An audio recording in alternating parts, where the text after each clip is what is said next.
Welcome back, everybody. We're diving into the story of a guy you might not know by name.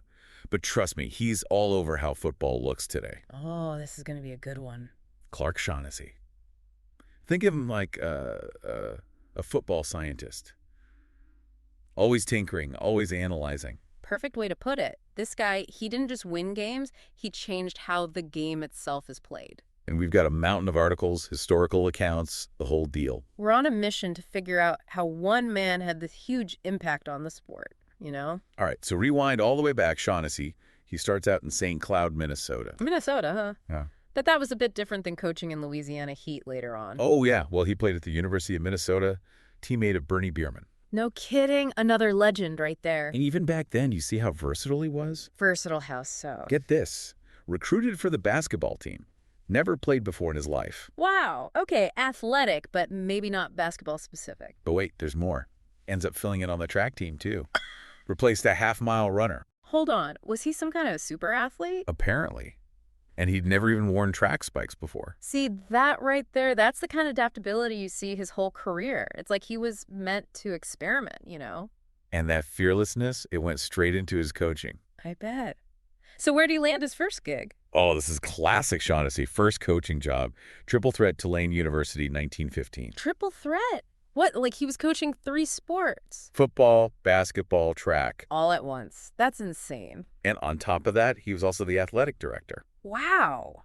Talk about a multitasker. This guy was like a one-man athletic department. And even at Tulane, you can see those innovative seeds being planted. Give me an example. What was he doing differently? He introduces the Minnesota shift. Okay, that's ringing a bell. That was like an early version of what, a moving pocket? It was an early sign that this guy, he's thinking differently about strategy. And how'd it work out for him? Was Tulane any good? By 1919, they were a Southern powerhouse. And then in 1925, undefeated season. Undefeated. So the guy's got talent. He's winning games. Where does he go next? Well, success gets you noticed. And in 1927, he lands at Loyola University, New Orleans. Loyola. Interesting move. Oh, and the salary offer, get ready for this. Okay, hit me. $175,000. You're kidding. Over 10 years. One of the highest paid coaches in the nation. Whoa.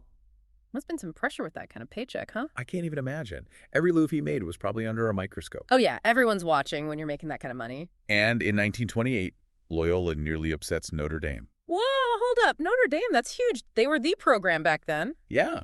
Relatively small school challenging the Giants. What did Newt Rockne think of that? He must have been fuming. Actually, even Rockne was impressed with Shaughnessy after that game. Really? Yeah. Wow, that's high praise coming from Rockne. So now the guy's got talent, wins, he's shaking things up. And then what? Did he stay at Loyola? Nope, he takes on a monster challenge. Mm-hmm. Replaces the iconic Amos Alonzo Stagg at the University of Chicago in 1933. Replacing a legend. That's never easy. And to make things harder, the university's academic program was tough. No. Tough, how so? Limited player availability, less practice time. Yikes. Try implementing a complex game plan with those kinds of restrictions. But instead of letting it limit him, this is where the football scientist really comes out. All ears. He starts experimenting even more, laying the foundation for what will become the modern T formation. The T formation. Wait, didn't he invent that? It's not that simple. The T formation was considered outdated, old news, really. Then what did he do with it? Shaughnessy, he looks at it with fresh eyes. He sees the potential, how it could work in a changing game. Okay, so less invention, more like evolution. He took something old and made it new. Exactly. And their evolution really takes off in 1940 when he goes to Stanford University. Stanford? They were any good back then. Inherits a team considered one of the worst in the school's history. Oh, man. Talk about a challenge. People doubted the hire. Some thought Stanford was trying to get rid of football altogether. Really? They had that little faith in him. Apparently so. Yeah. But Shaughnessy, he was about to prove them wrong. And he did it in style. How'd he pull it off? Frankie Albert at quarterback, he unleashes his reimagined T formation. Undefeated season, Rose Bowl victory. It was one of the biggest turnarounds in college football history. Wow, that's the kind of story they make movies about. And it gets even better. That same year, the Chicago Bears, they used the T formation to dominate the NFL championship game. How dominant are we talking? 73-0. 73-0. Are you serious? That's insane. Coaches all over the country are paying attention now, Shaughnessy. He just sparked a revolution. So he's winning at the college level, and his ideas are shaking things up in the pros, too. His influence was spreading everywhere. What's wild is that Shaughnessy, he never claimed to invent the T formation. He'd say it was the oldest formation in football. So what made him different? His genius was adapting it, making it relevant again, showing everyone its true potential. We've seen his early years, the incredible turnarounds, the rise of this T formation, and this is just the beginning. There's so much more to this guy's story. There is, and we're going to uncover it all right after this. Can't wait. Last we left off, Shaughnessy's T formation was taking the football world by storm. Yeah, huge wins, changing the game, the whole deal. But here's the thing. He wasn't just some strategist drawing up plays. He was a true innovator. Okay, let's talk about this football scientist side of him. I gotta know, what were his methods like back then? Well, get this. He was all about film study. Film study, back then. Wasn't it all just grainy footage? Exactly. Long before fancy software, video analysis tools, all that. But Shaughnessy, he saw the power of film. Oh, yeah. He'd spent hours poring over that footage, breaking down plays, formations, opponent tendencies, everything. So he's basically doing what entire teams of analysts do today, but all by himself. Pretty much. It's crazy to think about the dedication, the patience that must have taken. He must have had notebooks full of scribbles and diagrams. Oh, absolutely. But he believed that film held the key, to unlocking the secrets of his opponents. Finding those little advantages that could swing a game. Right. It wasn't just about watching the games. It was about dissecting them, finding those hidden patterns. Like some kind of football detective. Yeah. He'd look for anything, a lineman's stance, the quarterback's eyes, how a receiver ran his routes. Trying to predict their every move. It was like piecing together a puzzle, and all of this before computers and algorithms. Makes his achievements even more impressive, doesn't it? It really does. Yeah. But film study was just one part of it. He also tracked statistics. Statistics. Yeah. What kind of stats were they even keeping track of back then? Well, he went beyond those basic box scores. He wanted the deeper trends and patterns. So what was he looking at? Completion percentages, third down conversions, even his own players' preferences for certain plays. Like he was building his own database, way before databases were a thing. Exactly. A true data enthusiast before data was even a word. You know what I mean? And it wasn't just about the numbers. It was about understanding his players, tailoring his strategies. Oh, absolutely. He wanted to play to their strengths. This is where those questionnaires come in, right? Yeah. Didn't he give his players questionnaires? He did. Seems unconventional, right? Yeah, even for a football scientist, that's pretty out there. But Shaughnessy, he believed that his players' perspectives were valuable, essential even. So these questionnaires, what were they like? He wanted their feedback, how comfortable they felt with different formations, their favorite plays, even their thoughts on their teammates. Wow, so he was actually incorporating their input into his game plan. He was. He wasn't just dictating. He was collaborating, understanding their point of view. That's incredible. It's like a more inclusive, team-oriented approach to coaching, way ahead of its time. Totally. And you see that same approach in how he built his coaching staff. Yeah, we talked about some big names earlier, George Halas, Sid Luckman, even future coaches like Marchmont Schwartz, Phil Bingson. It's like a who's who of football legends. His coaching tree, it's massive. His influence went way beyond his own teams. Oh, for sure. Shaughnessy, he had this knack for attracting talent, developing it. So what were some of those key lessons, the philosophies he passed on? One of the biggest things he emphasized was adaptability. Adaptability? How so? He'd say, you can't be rigid, stuck in your ways. You got to adjust, learn, evolve. The game is always changing. Exactly. He instilled in them that football was fluid, always evolving, and to stay ahead, you got to be a student of the game. Always observing, analyzing, innovating. That's it. It wasn't just about memorizing plays. It was about developing that mindset, how you approach the game. Soaking it all in. Yeah. He taught them to think critically, challenge assumptions, always search for new ways to improve. It sounds like he was as much a teacher as he was a coach. He absolutely was, and that's why his coaching tree was so impactful. His assistants, they weren't just learning plays, they were learning how to think, how to lead. Leaving their own mark on the game.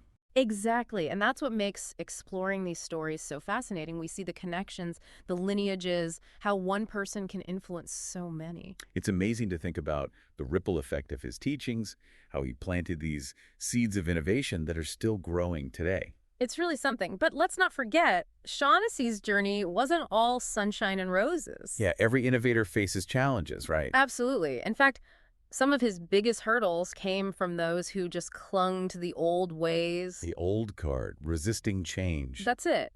A lot of coaches, fans, they were skeptical of his innovations, especially the T formation. What? They didn't see the brilliance. They thought it was a gimmick, a fad that would fade away. They probably missed those 73-0 games. They must have. They believed in that old school power running game, the single wing formation. I bet that resistance was frustrating for Shaughnessy. Oh, for sure. But he kept going. He knew the best way to silence those critics was to win. And he did. Actions speak louder than words. Right. And his success at Tulane, Loyola, especially Stanford, it started to chip away at that skepticism. Winning cures everything. Pretty much. And for Shaughnessy, those wins weren't just about the scoreboard. They were about proving his methods, his innovations could really change the game. But skepticism wasn't the only hurdle, right?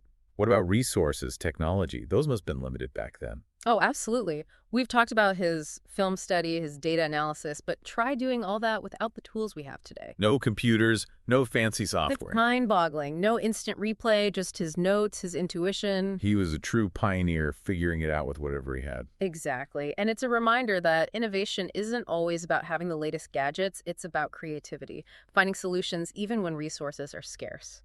So we've got skepticism, limited resources, anything else that stands out? Well, here's a challenge that might seem counterintuitive, the success of his own innovations. What do you mean? As the T formation spread, other coaches caught on. They started developing counter strategies. So it was almost like he was a victim of his own success. In a way, yeah. Other coaches, they studied his system, figured out how to exploit weaknesses, neutralize those advantages. Like a constant arms race, always trying to stay one step ahead. Exactly. Shaughnessy, he had to keep refining his system, adding new wrinkles, variations. Always keeping his opponents guessing. It must have been exhausting. But he thrived on that challenge, always searching for ways to improve, to adapt. A true innovator. Exactly. It wasn't just about specific plays, it was that mindset, his approach to the game, never settling for good enough. Always pushing the boundaries. And that drive to push boundaries, it wasn't just limited to offense. Wait, so you're telling me he was a defensive mastermind too? He was. As the T formation became more popular, Shaughnessy realized, hey, I got to figure out how to defend against this thing. It's like he was playing chess against himself. Exactly. To truly master the game, you got to excel on both sides of the ball. And as offenses evolved, so did defenses. So what were some of his big defensive contributions? One of the most significant was the 5-3-3 defense. The 5-3-3. Sounds ancient. It might sound old school, but trust me, it was revolutionary back then. Okay, I'm intrigued. How did this 5-3-3 work? Picture this. You've got 5 defensive linemen, like a wall in the middle of the field. Stopping those T formation runs right up the gut. That's it.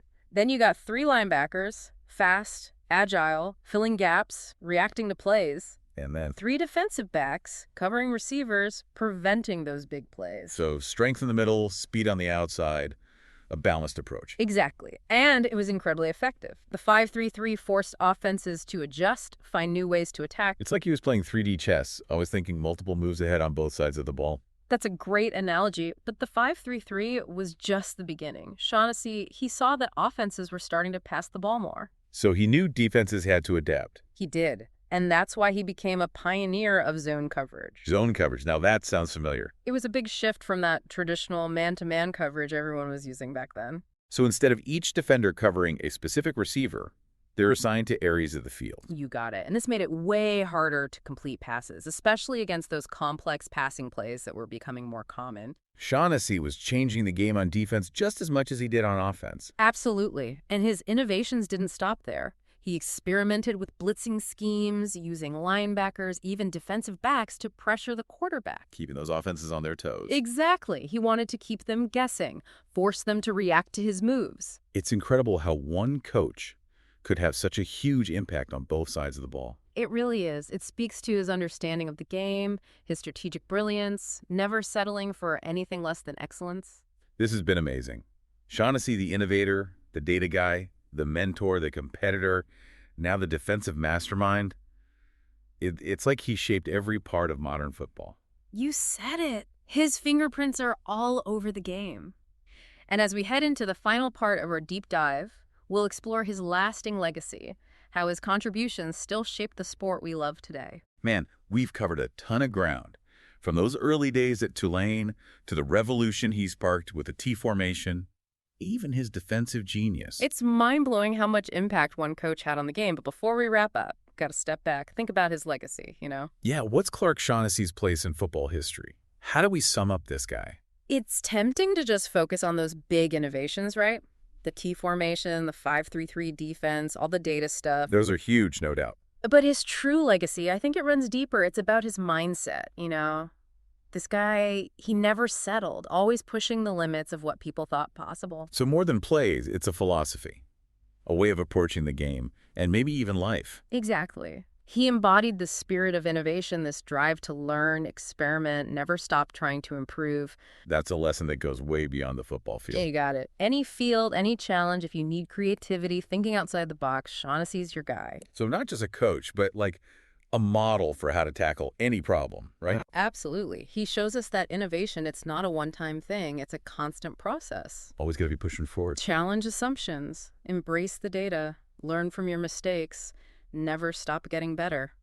It's wild to think a guy who coached almost a century ago is still so relevant. That's the thing about true innovators. Their ideas, they transcend time, you know? The principles he lived by, adaptability, collaboration, data-driven decisions, those are timeless. And they're more relevant than ever in today's world. Everything's moving so fast. Thinking about his journey, all those early challenges, the skepticism, it's inspiring, you know? It really is. He proves you can achieve anything if you're willing to go against the grain, push those boundaries. And don't forget his mentorship, the ripple effect he had on so many other coaches. That's huge. Look at his coaching tree, filled with guys who shaped the game in their own ways. Shaughnessy, he wasn't just winning games. He was building a legacy that went way beyond himself. This whole deep dive has been amazing. I've learned so much about Clark Shaughnessy and about how football itself evolved. Me too. It's a great reminder that the game we see today, it's built on the shoulders of giants, all these individuals who dared to think differently. And to wrap things up, I want to leave our listeners with this. Imagine football without Clark Shaughnessy. What if he hadn't come along with all his innovations, his coaching tree, his relentless pursuit of excellence? It's a mind-blowing thought, right? It really is. It shows you how much impact one person can have, even if they're not a household name. So the next time you see a team running the T formation or a defense playing zone coverage, remember Clark Shaughnessy, the coach who thought differently, challenged the norms, and left his mark on the game we love. And until next time, keep exploring, keep learning, and keep diving deep.